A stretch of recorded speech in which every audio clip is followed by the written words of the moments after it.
Hello दोस्तों, नमस्कार। आप सभी का मेरे चैनल आप सभी के चैनल AKN भूगोल वाला में बहुत बहुत स्वागत है। आज मैं आपको अक्टूबर माह की जो शिक्षण कार्य है उसमें एक प्रार्थना पत्र दिया हुआ है, उसको आज मैं समझाऊंगा, पढ़ूंगा भी। मानता हूँ आप सब पढ़ लेते हैं, जानते हैं, लेकिन कुछ छोटी छोटी जो गलतियाँ होती हैं वो भी सुधर जाएंगी और आपका काम होता रहेगा। ठीक है, तो अब मैं आपको बताना शुरू करता हूँ। तो आपका जो अक्टूबर माह का जो ये कार्य है, शिक्षण कार्य, उसमें प्रश्न है एक। प्रश्न क्या है? प्रश्न ये है कि शाला शुल्क माफ़ी के लिए आर्थिक कारण बताना। तो सभी कोई भी जो भी छात्र निर्धन है, गरीब है, उसको शाला शुल्क माफ़ करवाना है, उसमें शाला शुल्क में छूट करवानी है। इसके लिए उसे अपने घर की आर्थिक खराब स्थिति को बताना है, आर्थिक कारण बताना है और अपने प्राचार्य को एक आवेदन पत्र लिखना है। क्या लिखना है? आवेदन पत्र लिखना है। प्राचार्य को क्या लिखना है? प्राचार्य महोदय को एक आवेदन पत्र लिखना है ना। तो इसलिए वो ध्यान रखें। अब इसको लिखते समय हमें ये ध्यान रखना है कि कहाँ कोमा लगेगा, कहाँ पूर्णविराम लगेगा, कहाँ अर्धविराम, कहाँ अल्पविराम, ये ध्यान रखना।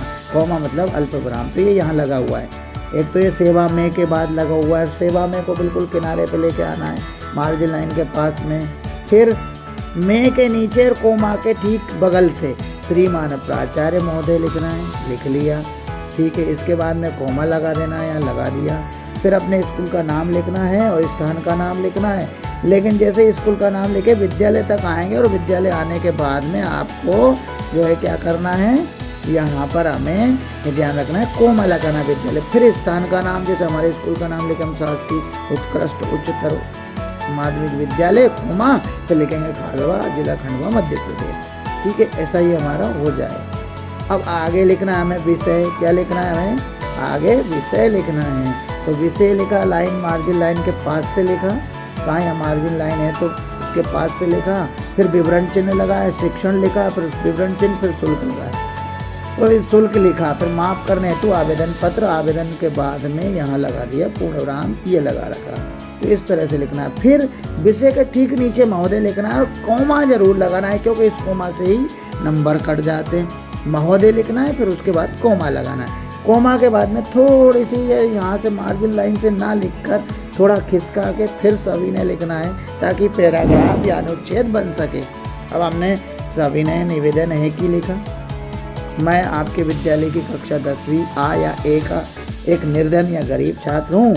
मेरे पिताजी के पास एक बहुत छोटा सा खेत है। यानी एक तो वो निर्धन गरीब छात्र है, कक्षा 10वीं A का छात्र है, उनके वो अपने आपके विद्यालय का बोला मैंने, प्राचार्य जिस विद्यालय के उसी विद्यालय का वो छात्र है। और वो बताता है अपनी आर्थिक स्थिति खराब और आर्थिक कारण बताता है कि मेरे पिताजी के पास एक छोटा सा खेत है जिससे बहुत कम आय प्राप्त होती है, यानी जिससे प्राप्त कुल वार्षिक आय 4000 रुपये प्राप्त हो रही है। मेरे 2 भाई बहन भी हैं जो स्थानीय कॉलेज में पढ़ रहे हैं।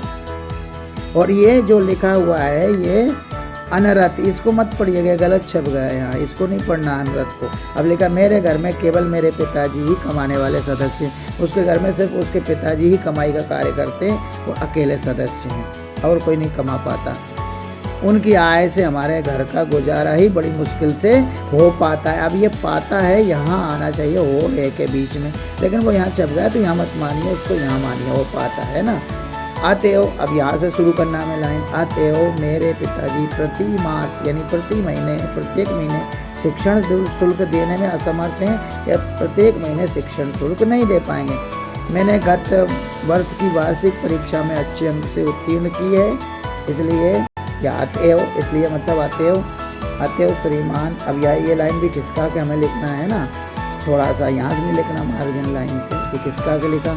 आते हो श्रीमान से प्रार्थना है कि मेरे आवेदन आवेदन पत्र जो है उस पर सहानुभूति पूर्वक या दया दिखाते हुए विचार करते हुए मुझे शिक्षण शुल्क में छूट प्रदान करने की कृपा करें, ताकि मैं आगे पढ़ सकूं।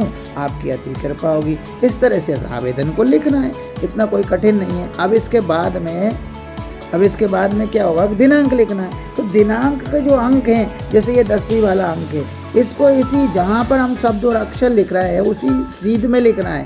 ये 4000 भी उसी सीध में लिखना है जिस सीध में हम शब्द और अक्षर लिख रहे हैं। ध्यान रखिएगा, कई बच्चे नीचे लिख देते हैं, लाइन से नीचे नहीं लिखना है। जिस लाइन में दिनांक, जिस सीध में दिनांक लिखा उसी सीध में हमें अंक भी लिखना है दिनांक के। ये ध्यान रखिएगा। दिनांक के बाद में फिर हमें आपका आज्ञाकारी छात्र जो भी है वो लिखा, फिर हमने क्या लिखा, आपका आज्ञाकारी छात्र जो भी हो, जो भी नाम हो, फिर कक्षा 10वीं आ लिखना है। इस तरह से आपका आवेदन पत्र था। अब आप इस वीडियो को देखिएगा, बढ़िया लगेगा, आपको आनंद आएगा।